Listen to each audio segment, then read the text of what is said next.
Normal delivery के लिए हमें क्या करना चाहिए? इंपॉर्टेंस ऑफ डाइट है ना प्रेगनेंसी में। थ्रू आउट 9 मंथ्स हमें डाइट का ध्यान रखना, बट आई थिंक फर्स्ट जो मंथ होता है जनरली बहुत ज़्यादा क्रेविंग्स होते हैं कुछ लोगों को। मुझे जैसे फर्स्ट टाइमेस्टर बहुत क्रेविंग था, उसके बाद मेरी क्रेविंग्स कोई इतने खास थे नहीं। तो ज़्यादातर ऐसा होता है डॉग कि हम लोग बहुत फैटनिंग चीज़ें मैंने देखा, जैसे आइसक्रीम होता है, पिज़्ज़ाज होते हैं, ये सब जो जंक फूड होते हैं कुछ लोगों को, क्योंकि मैं अपना ही एक्सपीरियंस ज़्यादा बता सकती हूँ कि मुझे ये सब चीज़ें फर्स्ट में बहुत खाने का मन होता था, सेकंड में मुझे कोई भी चीज़ की क्रेविंग नहीं थी।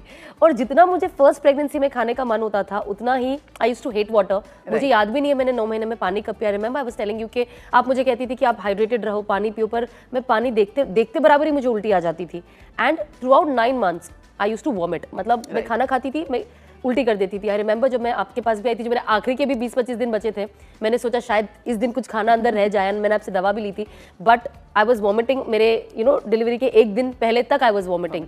तो आप कैसे गाइड करते हो उनको कि वो कैसे डाइट को प्लान करें और किस टाइप का डाइट ले, और अगर क्रेविंग्स होती है तो उसे कैसे कंट्रोल करें? पेशेंट्स जो आते हैं मोस्टली मदर इन लॉ के साथ है, मदर के साथ है, हस्बैंड के साथ आते हैं, तो उनका कंसर्न रहता है कि उसको क्या खिलाए तो बच्चा की हेल्थ अच्छा है, उसका मेंटली स्टेटस अच्छा है, IQ अच्छा है, वो कंसर्न रहती है उनका। करेक्ट। मेरा बोलना ये रहता है कि देखो उसका 20% वो कम खाएगी, उसको मन भी नहीं करेगा, वॉमिट भी होगी, तो ये सब जो चीज़ें हैं वो that is because of pregnancy. और वी नो कि ये हो रहा है तो प्रेगनेंसी की वजह से हो रहा है, तो उसको पहले एक आप एंग्जाइटी उसकी करो मत, बराबर, चिंता छोड़ दो, दवाई से अपने करेक्ट करेंगे, लेकिन क्यों हो रहा है सोचेंगे तो और प्रॉब्लम आएगी। तो एक पहले काउंसलिंग हमें करते हैं, थोड़ी मेडिसिन प्रिस्क्राइब करते हैं उनको, जो नौशिया वॉमिटिंग होती है, और कभी कोई पेशेंट है तो बहुत मतलब रिस्पॉन्सिबल जॉब कर रहे होते हैं कि बैंक में अकाउंटिंग की जॉब है, या तो कोई डिसीजन CEO होते हैं, मतलब डिसीजन मेकिंग उनकी पोस्ट होती है, तो उनको हम जो मेडिकेशन प्रिस्क्राइब करते हैं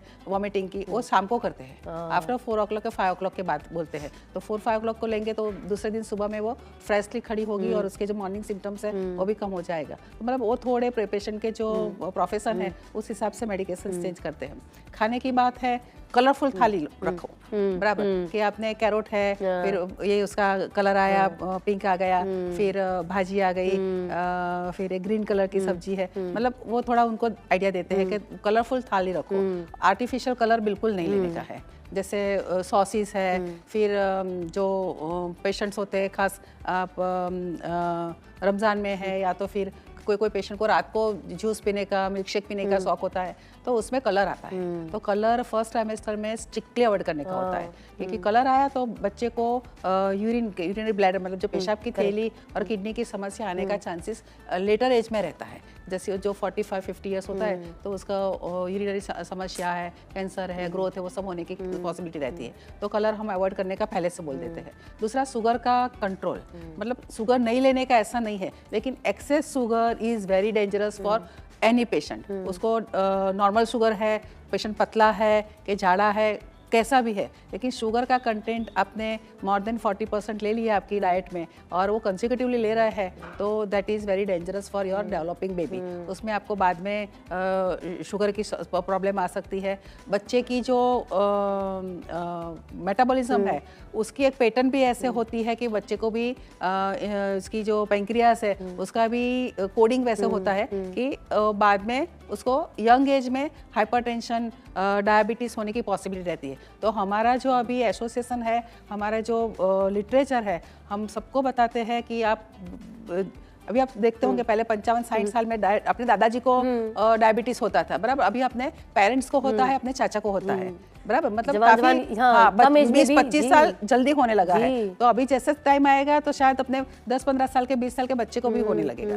और ज्यादा खाने में तो जो सुपर फूड है वो लेने का बहुत अच्छा रहता है, जैसे तो उसमें आप जैसे भुजे चने हैं, वो मसाले वाले चने हैं, आप कुछ थोड़ी भेल है, उसके अंदर भी आप ज्यादा करके नट्स है, पल्सीज है, वो डालो, आप थोड़ा स्प्राउट डालो, मतलब वैसे हेल्दी उनको, और काफ़ी रेसिपीज ऐसी होती है हमारे पास भी रेडी होती है, कंपोजिशन होते हैं, उनको शेयर करते हैं, तो वैसे थोड़ा ठीक से हो जाता है। अभी आजकल जैसे हम देखते हैं कि बहुत एक्सरसाइजेस भी लोग करते हैं। पहले तो हमारे जो घर वाले होते हैं, जैसे मैंने कहा, दादा दादी, नाना नानी जो होते हैं, ये सब बड़े जो होते हैं, वो जनरली कहते हैं कि चलो अभी लास्ट का जो स्पेशली महीना होता है वो आपसे पूरे घर की सफाई और पोछा ये सब करवाते हैं, ताकि एक आई थिंक ऑल्सो फोकस रहता है कि नॉर्मल डिलीवरी हो। हर कोई सी सेक्शन से और ऑपरेशन से भागता है, जाहिर सी बात है। बहुत बार होता है जो लोग बिल्कुल एक्टिव नहीं होते हैं उनको नॉर्मल हो जाता है, और जो लोग बहुत एक्टिव होते हैं उनको सी सेक्शन होता है। मैं तो, मेरे से एक्टिव कोई था ही नहीं मेरे फर्स्ट प्रेगनेंसी में। मैं इतना घूमी, इतना ट्रैवल करी, सब कुछ looked like it's gonna be normal,